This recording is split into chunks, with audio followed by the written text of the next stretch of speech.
Ça me fait sincèrement plaisir d'être là, ici, parmi vous, à la Trinité ce soir, parce que je sais, moi, je suis conscient que c'est en grande partie grâce à vous, grâce à ceux, en tout cas d'entre vous, qui ont voté pour moi, pour ma candidature au premier tour dimanche dernier, que je suis là ce soir devant vous. Alors, merci à nouveau. Je crois que même ceux qui ne me trouvent pas que des qualités, il en existe, m'en reconnaissent en tout cas quelques-unes, c'est que je suis fidèle et que j'ai de la mémoire. Et donc, je serai fidèle à la Trinité, et moi je n'oublierai pas la confiance dont les Trinitaires m'ont honoré dans cette élection. Je pense, d'ailleurs, à vrai dire, je pense aussi que Rudy Sall ne va pas forcément oublier votre vote de dimanche dernier, mais c'est déjà le passé finalement, et je crois qu'il est important qu'on se tourne ensemble vers l'avenir, puisqu'on est déjà entré dans une autre époque. C'est donc moi, ce soir, vous en doutez évidemment, du vote de ce dimanche, celui qui vient, dont je vais vous parler, du vote qui est désormais maintenant dans 3 jours. J'ai face à moi, dans cette élection, puisque nous ne sommes plus que 2, un adversaire fantôme. Un adversaire dont on me dit, depuis lundi, je suis reparti en campagne, je suis sur le terrain, et les électeurs viennent me voir moi, pour me demander qui il est. C'est assez particulier quand même comme situation. Ce sont en fait les mêmes qui m'interpellent moi en m'appelant par mon prénom, qui ne connaissent même pas le nom de mon adversaire. Et donc c'est voilà. Alors Philippe, c'est qui ce type, le candidat de Macron? Donc on peut en rire, mais c'est quand même extrêmement inquiétant, extrêmement significatif de la situation. Ce qui est même d'ailleurs beaucoup moins drôle, en fin de compte, c'est qu'une partie de ceux qui me disent ça ont sans doute voté pour lui. Donc ils ont voté pour un candidat dont ils ne connaissent ni le visage, ni le nom. La vérité, c'est que j'ai face à moi un adversaire que vous ne connaissez pas et qui, et c'est bien plus grave encore, ne vous connaît pas. Qui ne connaît pas cette circonscription. Alors, il nous a dit, vous l'avez vu, il nous a dit que c'était formidable, il est très engagé dans la vie publique, il est engagé depuis le début d'En Marche, avec Macron, donc tenez-vous bien, ça fait 6 mois. Voilà, ça fait 6 mois que mon adversaire est engagé. Alors, il nous a dit qu'il s'était mis en marche, effectivement, c'est assez... Moi, à chaque fois que je les entends expliquer qu'ils sont en marche, je me pose toujours la question, j'ai l'impression, je ne sais pas si c'est un club de randonnée, si c'est un pèlerinage. D'ailleurs, on peut se rendre compte, je parle aussi ici sous l'autorité de Notre-Dame de l'Agné, mais qu'ils ont vu Macron comme certains ont vu la Vierge. Voilà, c'est un peu le miracle absolu, il peut tout changer. Et donc j'ai en face de moi un adversaire qui s'est rendu compte que les choses n'allaient pas dans ce pays, ou en tout cas qu'il fallait essayer de faire quelque chose pour ce pays, il y a 6 mois. Bon, vous voyez, on a à peu près le même âge avec mon adversaire, elle est même un petit peu plus âgée que moi. Eh bien moi, j'ai pas attendu la Vierge Macron pour me rendre compte qu'il fallait se battre pour ce pays, pour défendre notre identité, notre sécurité, notre prospérité. Moi, ça fait déjà plus de 20 ans que je me bats.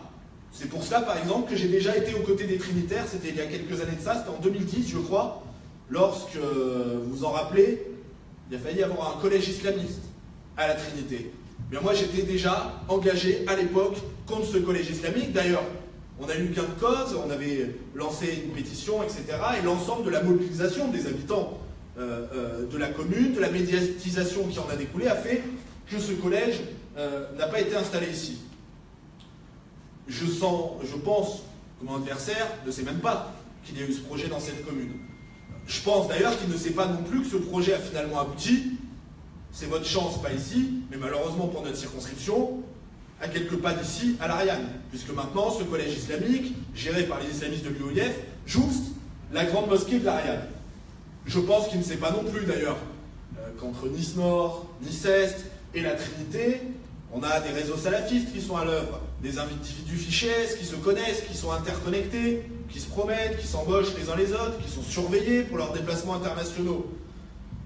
Tout cela, mon adversaire ne le sait pas, et je vais même vous dire pire, je pense que ça ne l'intéresse pas. Que ça ne l'intéresse pas. Et ça, c'est inquiétant.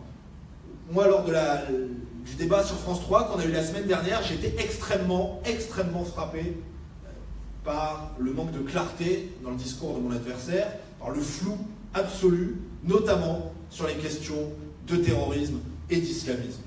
Rien, pour ainsi dire, du vent, et il ne maîtrisait même pas, à la limite, le petit bréviaire du candidat, du parfait candidat Macron. Rien. Un sujet n'existant pas. On a quand même eu 241 victimes du terrorisme islamiste dans ce pays en un quinquennat, en 5 ans. Parmi celles-ci, je rappelle quand même, je n'ai pas besoin de le faire devant vous, mais 86 à Nice. Et manifestement, pour mon adversaire, ce n'est pas un sujet qui mérite réflexion. Alors Cédric Roussel, je vois certains sont un peu surpris, donc Cédric Roussel c'est mon adversaire, hein, c'est celui dont peut-être c'est la première fois que vous entendez le nom. Cédric Roussel, est-ce qu'il va nous dire finalement, comme son mentor, comme Macron, vous en rappelez peut-être, au lendemain de l'assassinat d'un policier par un islamiste sur les Champs-Élysées, Macron avait dit « Je ne vais pas vous inventer un programme de lutte contre le terrorisme dans la nuit ». C'était peut-être effectivement à quelques jours du premier tour de l'élection présidentielle, le moment ou jamais. Il avait aussi dit d'ailleurs que ces attentats ignobles étaient un impondérable. C'est-à-dire que finalement, bon, la bonne dame, c'est comme ça, il faut faire avec. Ben moi, si Macron n'a pas de programme, si mon adversaire macroniste n'a pas de programme pour lutter contre le terrorisme islamiste, moi j'en ai un, je peux lui proposer quelques pistes. L'expulsion des délinquants, des criminels et des islamistes étrangers. Dehors, dehors. La fermeture des mosquées radicales, toute. L'interdiction des organisations islamistes, toute. La déchéance de la nationalité française pour tous les binationaux qui sont liés au djihadisme. Parce que quand on veut s'attaquer à la France ou aux Français, on n'est plus digne de faire partie de cette nation. Alors voilà quelques idées, hein, puisqu'ils n'ont pas de programme. Et je peux vous assurer qu'avec ça, j'ai même envie de dire rien qu'avec ça, parce que je pourrais développer, on aura déjà fait un grand pas pour protéger les Français. Et puis, parce qu'une fois qu'on les aura expulsés, il va bien falloir s'assurer aussi qu'ils ne reviennent pas. Il faut qu'on rétablisse le contrôle et la surveillance de nos frontières nationales. Alors, il se trouve que moi, je fais partie des candidats un peu punis, puisque mon adversaire a refusé tout débat. Ça fait 3 jours que je le cherche partout, hein, d'ailleurs je le cherche en ligne, je ne sais pas où il est. Je lui réponds sur les réseaux sociaux, je dis « Monsieur Roussel, quand est-ce qu'on se voit? Quand est-ce qu'on débat ?» Rien, planqué. Alors, moi je lui ai tout proposé, hein. Je suis même prêt à prendre des handicaps, hein. Je veux bien faire le débat, les mains attachées dans le dos, les yeux bandés, je sais pas, rien. Alors bon, comme j'ai pas pu l'avoir lui, j'ai fait peut-être ce que vous avez fait, certains d'entre vous, sur les réseaux sociaux, sur des vidéos, on voit un certain nombre de candidats En Marche qui brillent particulièrement dans les débats, et je suis allé voir notamment les débats de certains de mes amis qui sont candidats, d'Olivier Bettati par exemple, de Frédéric Bocaletti dans le Var, et là, je les vois donc dans leurs débats face à des randonneurs ou des marcheurs qui nous expliquent, alors c'est intéressant, ils ont un discours qui est très intéressant, ils nous expliquent, ils nous répètent en boucle que c'est impossible. Voilà. Comprenez bien, c'est impossible de contrôler nos frontières nationales. Par exemple, ça, c'est vraiment, on dirait que c'est un truc de fou. Mais du coup, il y aurait plus simple. Ça serait de contrôler les frontières européennes. Alors voilà en fait des gens, les mêmes, qui nous expliquent que c'est impossible de contrôler le col de Tende, mais qui nous expliquent que par contre on va aller contrôler les codes grecs. Voilà. C'est un schéma qui est incroyable. Alors d'ailleurs, je crois que votre gare, ici, elle est desservie par la ligne Nice-Breil-sur-Roya. Voilà. Alors vous connaissez, hein, Breil-sur-Roya, maintenant c'est devenu célèbre dans la France entière, puisque c'est la patrie du nouveau super-héros de tous les bobos. Hein. Lui, son super pouvoir, c'est qu'il ramène les clandestins par dizaines. Tous ceux, c'est le super-héros, tous ceux qui veulent qu'on accueille le monde entier, hein, mais alors plutôt chez vous que chez eux. C'est l'idée centrale. D'ailleurs, j'ai vu des vidéos, puisque les migrants, qui se sont mis eux aussi en marche, hein, ils ont entendu aussi l'appel de Macron, sont passés par la Trinité hier. Hein. J'ai vu beaucoup de vidéos sur les réseaux sociaux, ils sont passés ici aussi. Et on les voyait là passer dans les rues, et je m'étonnais, moi, de ne pas voir les habitants de la Trinité acclamer tous ces ingénieurs ces futurs médecins qui viennent comme ça revigorer notre pays, puisque on n'a pas entendu là-dessus mon adversaire, Cédric Roussel. Alors j'imagine qu'il pense comme son mentor, comme Macron, qui était lui allé féliciter Angela Merkel pour l'accueil des migrants, qui pense, lui, il l'avait déclaré dans une interview, que l'immigration est une chance économique et culturelle. Alors je sais pas, est-ce que Cédric Roussel, s'il venait à être élu député, malheureusement se transformer en Cédric et Roussel, est-ce qu'on le verrait venir accueillir avec son écharpe tricolore les migrants à la gare de la Trinité ou à la gare de Nice? En tout cas, ce dont je peux vous assurer, c'est que moi je le ferai pas. Pas moi. Moi, mon écharpe, je la mettrai toujours à votre service. Elle me servira qu'à vous défendre, qu'à défendre les nôtres avant les autres, qu'à défendre les Français d'abord. Et donc notamment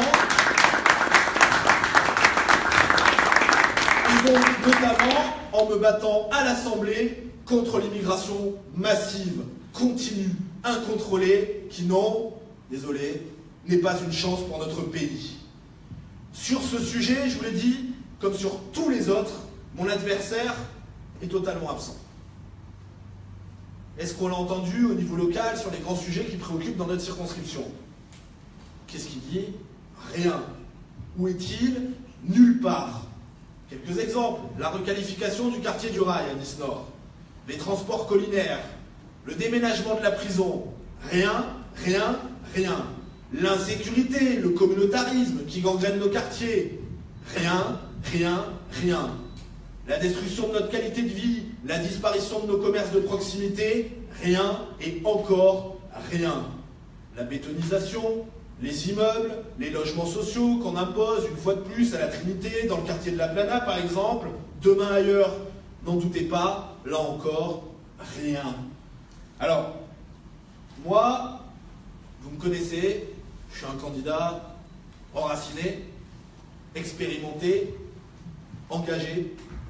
Je ne me battrai rien que pour vous défendre. Pourquoi? Tout simplement parce que défendre les miens, c'est tout le sens de mon engagement. En haut, à l'Assemblée nationale, je vous promets la fermeté face à la politique dangereuse d'Emmanuel Macron. Une opposition constructive, bien sûr, mais aussi, surtout, une opposition qui sera combative. Et ici, auprès de vous, dans la circonscription, je serai un député de proximité. Un député prêt à vous écouter, à vous entendre et donc à vous défendre. Vous savez, je crois, que vous pouvez compter sur moi. Maintenant, j'ai envie de vous dire, c'est un petit peu à moi de compter sur vous. Nous pouvons gagner dimanche. Nous pouvons gagner dimanche, mais à une seule condition, que tous nos soutiens, que tous ceux d'ailleurs, qu'ils aient voté pour moi ou pas au premier tour, qu'ils aient voté ou pas au premier tour, que tous ceux qui refusent de donner les pleins pouvoirs à Macron, que tous ceux qui veulent avoir un vrai député à leur côté, et pas un type dont on ne sait pas où il est, dont on ne sait pas qui il est, dont on ne sait pas ce qu'il fera, que tout cela aille voter. Et moi, avant de conclure et peut-être d'échanger avec vous, parce qu'on a des choses à se dire, c'est le message que je voudrais vraiment vous passer. Je vous engage tous. Moi, je ne peux pas vous dire mieux, je crois que j'aurais fait le maximum de ce que je peux faire, moi, dans cette campagne. Tous, autour de vous, vous devez aller convaincre. Même, je dirais même au-delà d'aller convaincre, parce que je suis sûr qu'autour de vous, vous connaissez des gens qui votent Front National, qui sont des patriotes et qui ne se sont peut-être pas déplacés dimanche. J'en ai croisé, moi, aujourd'hui. On en a croisé à Nice Nord. Des gens qui me disaient, il y en a qui m'ont dit qu'ils avaient oublié d'aller voter. Il y en a qui me disaient, ah, là, ce que vous avez fait au premier tour, c'est extraordinaire. Maintenant, je vais y aller. Il faut, plus que les convaincre, les réveiller. Les réveiller. Il n'y aura plus, il n'y a pas un tir de rattrapage dans 2 semaines. Hein. S'il est élu, c'est pour 5 ans. S'il n'y a pas de contre-pouvoir à l'Assemblée nationale, ça sera pour 5 ans. Et là, il sera trop tard pour dire, mais on a personne à nos côtés. quand on se bat contre toutes les saloperies qu'on vient de nous imposer, quand on se bat contre ces nouveaux logements sociaux, quand on se bat peut-être demain contre un nouveau collège islamique. Ça sera trop tard pour dire ben, on a mal voté, on n'a pas voté, j'y suis pas allé, j'en avais marre, je crois que ça sert à rien, etc. Donc tous, et si vous êtes là, sans doute que vous êtes parmi les plus motivés, je vous engage à convaincre, à réveiller vos amis, vos familles, vos proches, vos voisins. On ne peut pas laisser 15% des électeurs décider pour vous, décider pour tous. Parce que le score canon, la vague, le tsunami de dimanche, pour cette circonscription, c'est seulement 15% des inscrits qui ont voté pour mon adversaire. Est-ce qu'on se dit que ces 15%-là vont décider pour tous les autres? Moi, je ne le crois pas. Je crois que ce n'est démocratiquement pas raisonnable. Et je crois surtout qu'il aura besoin de voix qui se feront entendre, qui vous feront entendre à l'Assemblée nationale. Une grande partie d'entre vous m'avait déjà fait confiance au premier tour. Croyez-moi, si je suis à l'Assemblée nationale, on m'entendra et donc on vous entendra. Je compte sur vous, et puis je le redis, élu ou pas dimanche, que je sois ceint d'une écharpe tricolore ou que j'ai mon écharpe de conseiller régional, ici à la Trinité, moi je n'oublierai pas votre confiance, et donc élu ou pas dimanche député, vous pourrez ici toujours compter sur moi dans les semaines, les mois et les années à venir. Je vous remercie de votre attention, de votre présence. Vous pouvez compter sur moi, à moi de compter sur vous maintenant.